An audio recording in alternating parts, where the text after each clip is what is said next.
Hello and welcome to Indian Drives. My name is Yash and I welcome you to our third episode of SWOT Analysis Review, where I review the cars based on its inner strengths, weaknesses, finding opportunities for the car to make itself better in the future, and the threat it faces from its rivals. In this episode of SWOT Analysis, we are reviewing the Mahindra Bolero Neo. We are all familiar with the name Mahindra Bolero since it has maintained a legacy in our Indian automotive industry for the past 2 decades. But is the new Mahindra Bolero Neo actually a Bolero? You might get confused by the Bolero Neo as the updated version of the TUV 300. And your hunch would be correct, as it is a rebadged TUV 300 but with quite a few changes.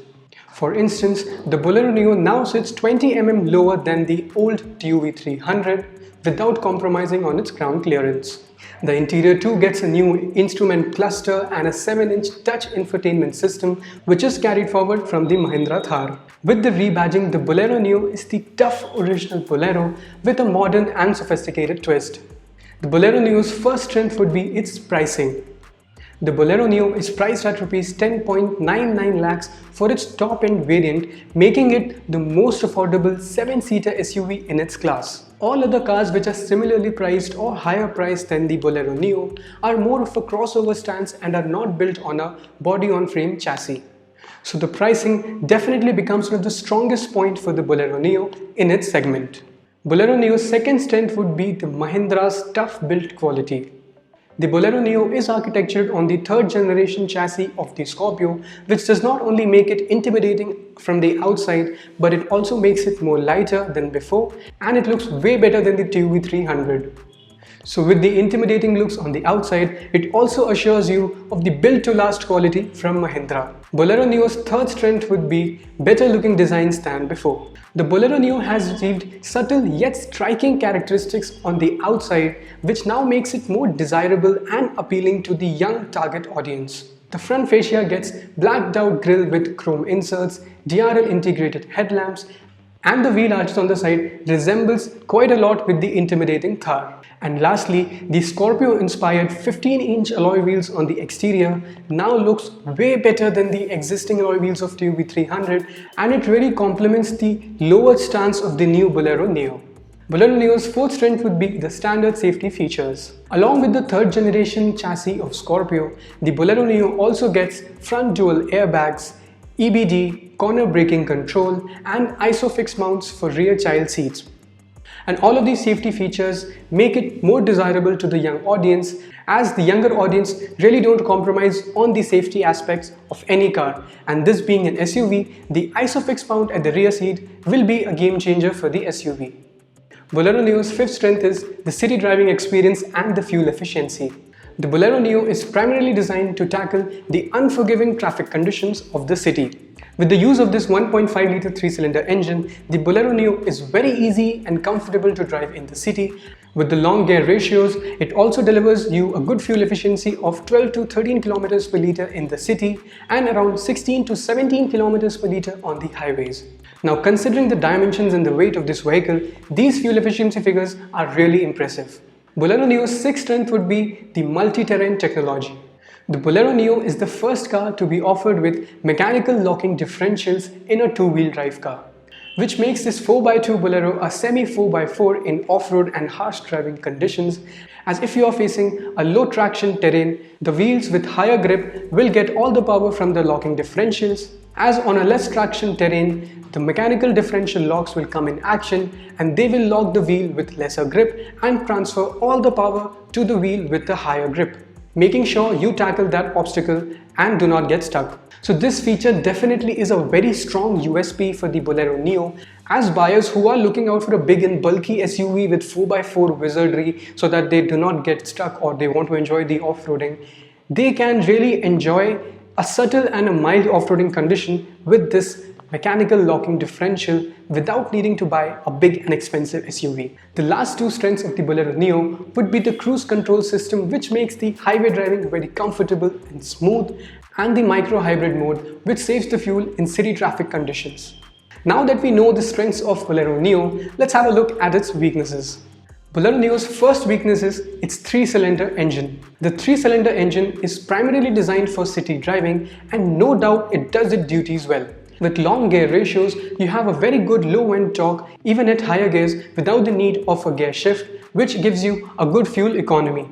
But it fails to perform similarly on the highways, as beyond 120 km an hour, the engine really begins to struggle and it almost feels as it is dead and cannot go further.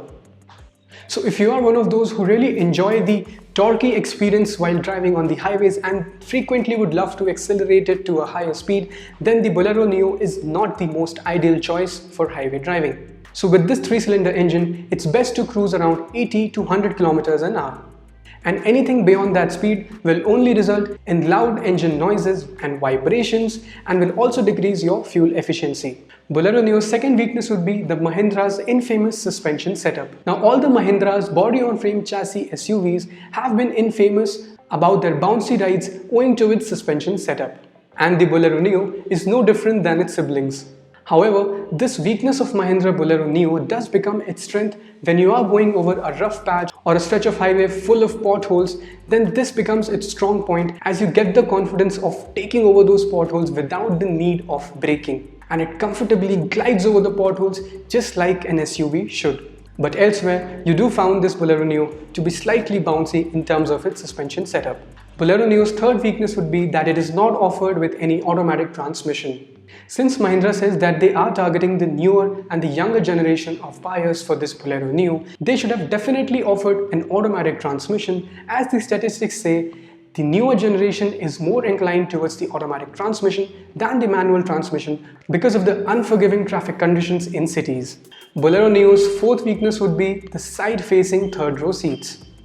The Bolero Neo is a 7-seater SUV indeed, but at a cost of uncomfortable side-facing third-row seats, which almost takes you a decade behind in terms of seating comfort. Due to its short length in terms of dimensions, the rear passengers don't have much room at the back to be seated comfortably and adjust themselves for their comfort sweet spot, and they can feel slightly uncomfortable on those long journeys. Bolero Neo's last weakness would be all the missing features from TUV 300. The TUV 300 had a slightly longer feature list than the new Bolero Neo. Now definitely it has seen some improvements like a 7-inch touchscreen infotainment system, a new instrument cluster, new exterior design elements, new alloy wheels, but it does miss out on key important features like rear parking camera and a lot others. Now that we have reviewed the Bolero Neo in terms of its strengths and weaknesses, let's have a look at its opportunities which can make the Bolero Neo better in the future. The first opportunity for the Bolero Neo would be to be offered with a 2.2-litre MHawk engine. In its current state, the 3-cylinder engine gives you around 100 horsepower and 260 Newton meters of torque. Now, as we discussed, it is powerful enough to give you a good driving experience in the city, but it really lacks the excitement of the highway driving experience. So to compensate for that, Mahindra can come up with a detuned version of the 2-litre or a 2.2-litre MHawk engine, which will really allow it to stretch on those long highway journeys and give you a good driving experience. Bolero Neo's second opportunity could be an automatic transmission. Now the TUV 300 was experimented with an AMT transmission, but it had backfired on Mahindra as a lot of customers had faced terrible issues with that gearbox and they had to discontinue that variant. So with the Bolero Neo, we really hope that they design a completely new gearbox for the Bolero Neo so that the buyers also get an option for an automatic variant. Another opportunity for the Bolero Neo could be that it could be offered with Apple CarPlay and Android Auto on the higher end trims. The Bolero Neo does get a touch infotainment system, but it still misses out on such key important features that the young generations really likes to have, and it has almost become a necessity for the young generation of buyers to use these features in the car. Another important opportunity for the Bolero Neo could be the steering modes. Now if you're familiar with the Mahindra XUV 300, it comes with 3 different steering modes that makes it lighter in the city use, and it also gets heavy when you use it on the highways, as the current setup can get heavy in the traffic conditions and might be slightly tiring in terms of driving experience.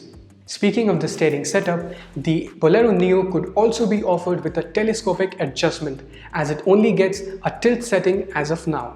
Bolero Neo can get rear AC vents considering the size of this SUV and the airiness that the cabin has, And lastly, it could also be offered with a better quality of music system.